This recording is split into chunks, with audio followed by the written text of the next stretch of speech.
पंतप्रधान नरेंद्र मोदी यांच्या निवासस्थानी महत्त्वाची बैठक पार पडली। तब्बल 2.5 तास चाललेल्या या बैठकीला केंद्रीय गृहमंत्री अमित शहा, संरक्षण मंत्री राजनाथ सिंह, भाजपचे राष्ट्रीय अध्यक्ष नितीन नवीन आणि मुख्यमंत्री देवेंद्र फडणवीस उपस्थित होते। महाराष्ट्रामधील विधान परिषद निवडणुकीसह 10 राज्यांमधील 24 राज्यसभा जागांबाबत चर्चा झाल्याची शक्यता व्यक्त केली जाते। तर याशिवाय भाजपमधील संघटनात्मक बदल आणि काही राज्यांमधील फेरबदलांवरती देखील बैठकीमध्ये चर्चा झाल्याची माहिती समोर येते।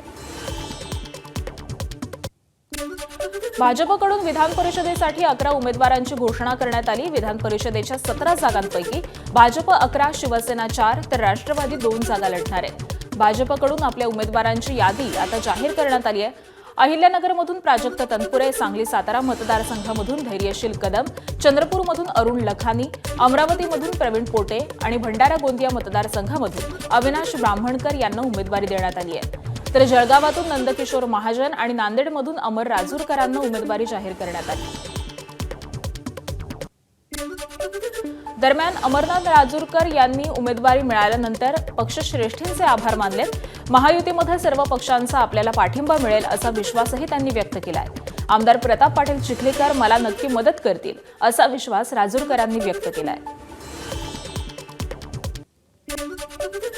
विधान परिषद निवडणुकीसाठी सोलापूर जागेसाठी भाजपचे बार्शीचे माजी आमदार राजेंद्र राऊत यांची उमेदवारी जाहीर झाली आहे। राऊत हे मुख्यमंत्री देवेंद्र फडणवीस यांचे निकटवर्तीय मानले जातात। महायुतीचे उमेदवार म्हणून राजेंद्र राऊत आज सकाळी उमेदवारी अर्ज दाखल करणार आहेत। तर यावेळी पालकमंत्री जयकुमार गोरे आणि खासदार ज्योती वाघमारे उपस्थित राहणार आहेत। मागील विधान परिषदेचे आमदार प्रशांत परिचारक यांचा पत्ता मात्र कट झालाय। विधान परिषदेच्या जागा वाटपाचा महायुतीचा फॉर्म्युला अखेर ठरलाय। प्रचंड रस्सीखेच आणि जागांवरील दावे प्रतिदावे यानंतर महायुतीचं जागा वाटप ठरलंय। भाजप 11, शिवसेना 4 आणि राष्ट्रवादी काँग्रेस 2 जागांवरती लढणार आहे।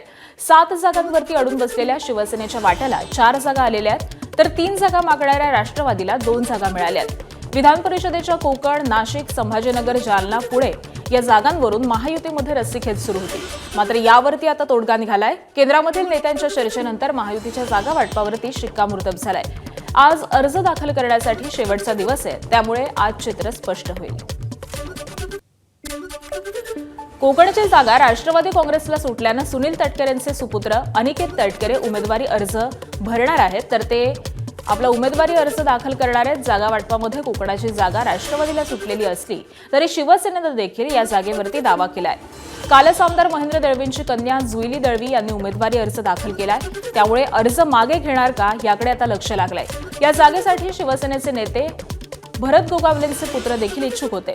दरम्यान एकनाथ शिंदेंच्या निर्णयापुढे आम्ही जाणार नाही अशी प्रतिक्रिया मंत्री भरत गोगावलेंनी दिली आहे। तर एकनाथ शिंदे दिलखिलास नेतृत्व असून सुनील तटकरेंनी एकनाथ शिंदेंचं कौतुक केलंय। महेंद्रशेठ दळवींच्या कन्याने फॉर्म भरलेला आहे, त्यावरती आमचा विचार विनिमय होईल आणि साहेबांचा आदेश आला तर त्याच्यावरती आम्ही काय करायचं ते ठरवू। विकास गोगावले देखील इच्छुक आहेत या उमेदवारीसाठी। इच्छुक आहेत, परंतु नेते मंडळींच्या शब्दाच्या पुढं आम्ही मंडळी कोण जाऊ शकत नाही आहे। त्या अनुषंगाने आमचं काम चालू आहे। बघू आज काय मेसेज येतोय त्याच्यावरती समजून। शिंदे साहेब एक दिलखुलास नेते आहेत। देवेंद्रजी सुद्धा त्यांना राजकारणातली महाराष्ट्राच्या खाचाखोचा माहिती आहेत, शिंदे साहेबांनाही माहिती आहे, त्यामुळे तो संवाद उत्तम झाला आणि तो उत्तम त्यांनी राखला, त्याचा मला विशेष करून या ठिकाणी आभार मानायचे आहे। उपमुख्यमंत्री एकनाथ शिंदे यांच्यासोबत कोकणातील आमदार आणि नेत्यांची बैठक पार पडली। बैठकीला महेंद्र दळवी, महेंद्र थोरवे, निलेश राणे, मंत्री भरत गोगावलेही आणि विकास गोगावले हे देखील यावेळी उपस्थित होते। कोकणाची जागा राष्ट्रवादीला गेल्यानंतर सर्व आमदारांची आणि नेत्यांची उपमुख्यमंत्र्यांनी चर्चा केली आहे। शिवसेनेच्या आमदार आणि नेत्यांनी युतीधर्म पाळावा अशा सूचना एकनाथ शिंदेंनी केल्या। तर आज अनिकेत तटकरेंचा उमेदवारी अर्ज भरण्यासाठी शिवसेनेचे आमदार देखील उपस्थित राहणार आहेत। एकीकडे शिंदेंनी युतीधर्म पाळण्याच्या सूचना दिलेल्या आहेत, तर दुसरीकडे भरलेले फॉर्म 4 तारखेपर्यंत मागे घेऊ नका अशाही सूचना शिंदेंनी दिल्यात। त्यामुळे उमेदवारी अर्ज मागे घेण्याच्या दिवसापर्यंत चर्चा सुरूच राहणार असल्याची शक्यता आहे। अंतिम चर्चा झाल्यानंतरच उमेदवारीबाबत निर्णय घेऊ, शिंदेंनी बैठकीमध्ये वक्तव्य केलंय अशी माहिती सूत्रांकडून कळतेय। शिंदेंसोबतच्या बैठकीनंतर आमदार महेंद्र दळवींनी प्रतिक्रिया दिली आहे। कोकणातील सर्वाधिक संख्याबळ असल्यामुळे ही जागा शिवसेनेलाच मिळावी अशी आग्रही मागणी असल्याचं दळवींनी म्हटलंय। शिंदे साहेबांना वस्तुस्थिती या आम्ही सगळं सांगितलं की कोकणामध्ये रायगड, रत्नागिरी, सिंधुदुर्गमध्ये आपण सर्वाधिक मताधिक्याने असल्यामुळे त्या ठिकाणी ही उमेदवारी शिवसेना मिळाली पाहिजे अशी आग्रही मागणी केली. त्यांनी सांगितलं की अजूनही या संदर्भात चर्चा सुरू आहे. कारण प्रत्येक ठिकाणी जरी युतीच्या असताना वाटप झालं असेल तरी प्रत्येक ठिकाणी काही लोकांनी त्याच्यात फॉर्म भरण्याचा प्रयत्न केला आहे. ज्यामुळे उद्याचा शेवटचा दिवस असल्याकारणाने उद्या जे फॉर्म भरतील त्यानंतर 2 आणि 3 तारखेला या संदर्भात चर्चा होईल. 4 तारखेला फॉर्म विड्रॉलची दिवस आहे. तर या दिवसावर आपल्याला सगळ्यांना वाट बघावी लागेल. आम्ही परवा जाऊन तुम्ही बघितलं की सगळ्या मीडियासमोर आम्ही अर्ज दाखल केला आहे. तो आमचा अधिकार निश्चित आहे, कारण शिवसेना दिला जनाधार आहे. कदाचित उद्या बरेचसे चिरंजीव देखील भरतील. ही प्रक्रिया आहे. उद्याच्या दिवसापर्यंत प्रत्येकजण इच्छेप्रमाणे आपला तो फॉर्म भरणार आहे. पण 2 आणि 3 तारखेला मग महायुतीचे वरिष्ठ नेते, मुख्यमंत्री असतील, दोन्ही उपमुख्यमंत्री असतील, याच्यामध्ये संवाद चर्चा होऊन मग कुठली सीट कोणाला द्यायची आहे ही चर्चा झाल्यानंतर उमेदवारी फायनल होईल. पण आज काही लोक उगाच कपाळाला बाशी म्हणून सांगतात की आम्हाला उमेदवारी मिळाली, असं अजिबात नाही आहे. ठाणे पालघर विधान परिषद मतदारसंघासाठी शिवसेना शिंदे गटाकडून रवींद्र फाटक यांना उमेदवारी जाहीर करण्यात आली आहे. रवींद्र फाटक ही दुपारी 12 वाजता उमेदवारी अर्ज दाखल करणार आहेत. यावेळी उपमुख्यमंत्री एकनाथ शिंदे आणि ठाण्यातील शिवसेना नेते उपस्थित राहणार आहेत. दुसरीकडे याच जागेसाठी महाविकास आघाडीकडून अभिजित पवार यांचं नाव निश्चित झालेलं आहे. राष्ट्रवादी शरद पवार गटाकडून अभिजित पवार यांना उमेदवारी अर्ज दाखल करण्यास सांगण्यात आलंय आणि दुपारी 1 वाजता ते अर्ज भरणार आहेत. सांगली सातारा विधान परिषद निवडणुकीसाठी महायुतीत जागा वाटपाचा तिढा कायम आहे. दरम्यान शिवसेनेचे नेते तानाजी पाटील यांनी उमेदवारी अर्ज दाखल केलाय.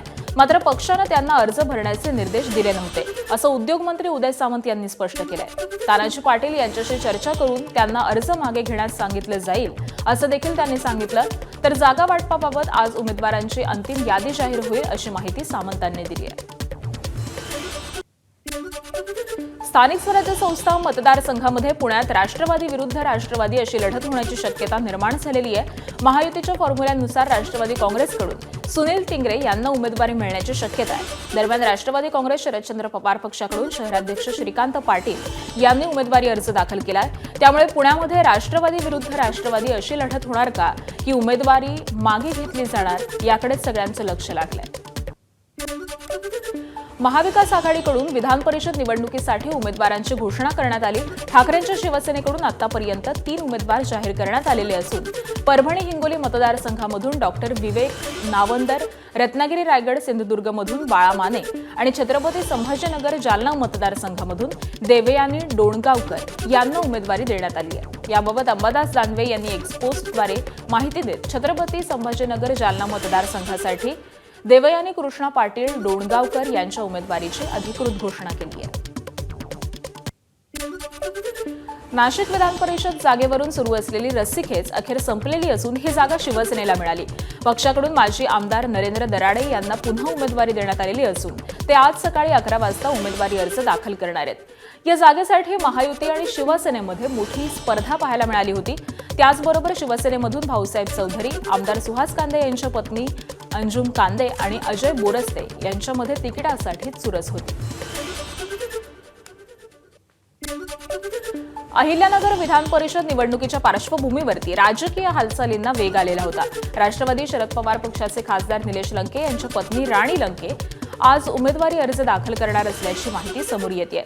तर दुसरीकडे काँग्रेसकडून अपक्ष अर्ज दाखल केलेले करण ससाणे यांना अधिकृत पक्षाचा अर्ज भरण्याच्या सूचना देण्यात आलेल्या असून दीप चव्हाण यांना देखील अर्ज दाखल करण्यास सांगण्यात आलंय. त्यामुळे महाविकास आघाडीमध्ये जागा वाटपावरून तणाव निर्माण होण्याची शक्यता आहे. तर दुसरीकडे भाजपकडून प्राजक्त तनपुरे उमेदवारी अर्ज दाखल करणार असल्याची माहिती देवळाली प्रवराचे नगराध्यक्ष सत्यजित कदम आणि सचिन जगताप यांच्या भूमिकेकडे यामुळे सगळ्यांचंच लक्ष लागलंय.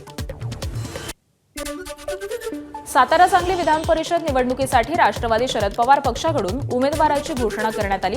पक्षाचे जिल्हा सरचिटणीस आणि जयंत पाटील यांचे निष्ठावंत बाळासाहेब पाटील आज उमेदवारी अर्ज दाखल करणार आहेत. ते आज सकाळी 11 वाजता जिल्हाधिकारी कार्यालयामध्ये आपला उमेदवारी अर्ज दाखल करतील. धाराशिव, बीड, लातूर विधान परिषदेसाठी महायुतीचा उमेदवार जवळपास निश्चित झालाय. काँग्रेसमधून भाजपमध्ये आलेले माजी मंत्री बसवराज पाटील यांना उमेदवारीसाठी पक्षाकडून फोन गेल्याची माहिती समोर येते. तर या जागेसाठी अरविंद निलंगेकर, दत्ता कुलकर्णी आणि ओमप्रकाश शेटे हे देखील इच्छुक होते. काँग्रेसचे माजी कार्याध्यक्ष राहिलेले बसवराज पाटील यांनी 2024 विधानसभा निवडणुकीपूर्वी भाजपमध्ये प्रवेश केला होता. उमरगा आणि औसा मतदारसंघाचं प्रतिनिधित्व केलेल्या पाटलांच्या उमेदवारीमुळे या निवडणुकीमध्ये नवी राजकीय समीकरणं पाहायला मिळण्याची शक्यता आहे. माजी मंत्री बसवराज पाटलांना भाजपकडून विधान परिषदेची उमेदवारी जाहीर होताच धाराशिव जिल्ह्यामध्ये जल्लोष करण्यात आला. बसवराज पाटील यांचं मूळ गाव असलेल्या धाराशिवच्या मुरुम इथं फटाक्यांची आतषबाजी, गुलालाची उधळण करत जल्लोष करण्यात आला. आज बसवराज पाटील आपला उमेदवारी अर्ज दाखल करतील.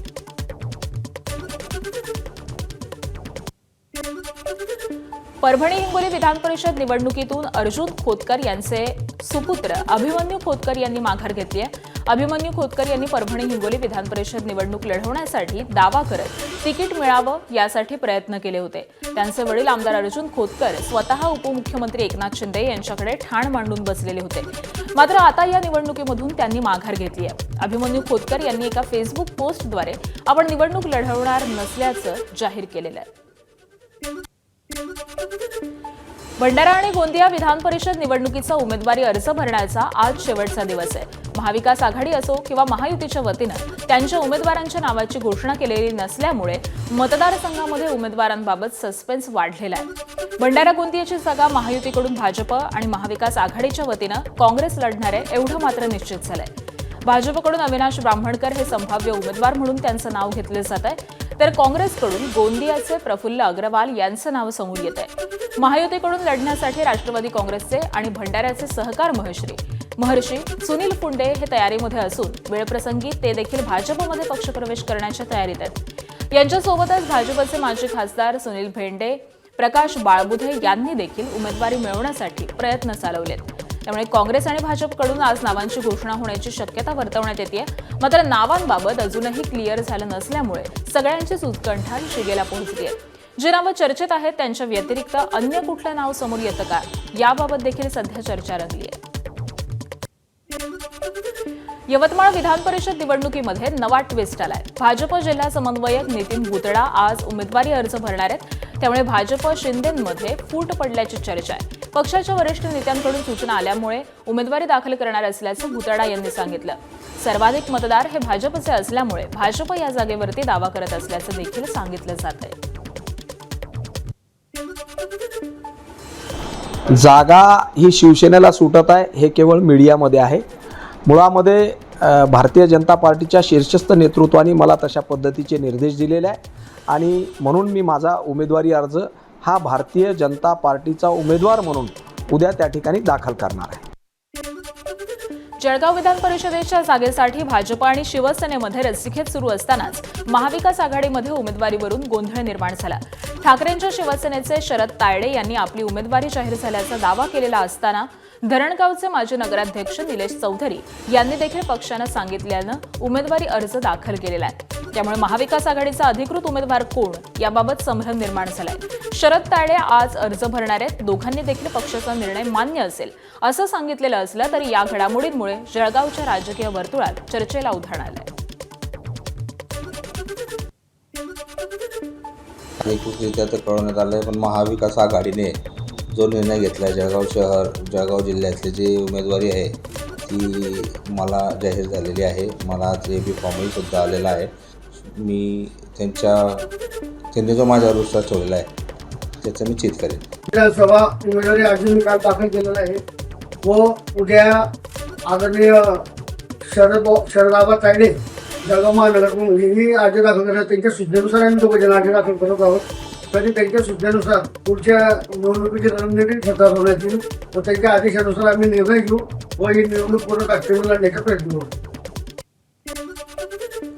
चंद्रपूर, गडचिरोली, वर्धा स्थानिक स्वराज्य संस्था विधान परिषद जागा निवडणुकीच्या तोंडावरती भाजपचे प्रवेश केलेल्या काँग्रेस नगरसेवकांवरती विजय वडेट्टीवारांनी जोरदार टीका केली आहे. आमिषाला बळी पडल्याचा आरोप त्यांनी या नगरसेवकांवरती केला आहे. तसंच आपल्या शहरामध्ये परतल्यानंतर मतदारच त्यांना धडा शिकवतील असा इशारा देखील वडेट्टीवारांनी दिलाय. यावेळी त्यांनी चंद्रपूरमधील निवासस्थानी काँग्रेस नगरसेवकांच्या बैठकीमध्ये मार्गदर्शन देखील केलं. काही लोक भिकारी बनून गेले आणि काही लोकांनी पक्षाची गद्दारी करून गेले. म्हणजे पक्षाच्या चिन्हावर निवडून यायचं आणि पक्षाच्या याच्यात 5-5 लाख रुपये घ्यायचे. मला वाटतं की हे पक्षविरोधी कारवाई आहे. हे शेण खाण्याच्या कमी नाही. म्हणजे आता यांना तर गाईचं शेण म्हणतो आम्ही, ते तर पवित्र आहेच, पण ते शेणापेक्षा डुकराचं असलं तर पवित्र होतं. कोल्हापुरात उच्च आणि तंत्रशिक्षण मंत्री चंद्रकांत पाटील यांच्या एका वक्तव्याची चांगलीच चर्चा रंगली आहे.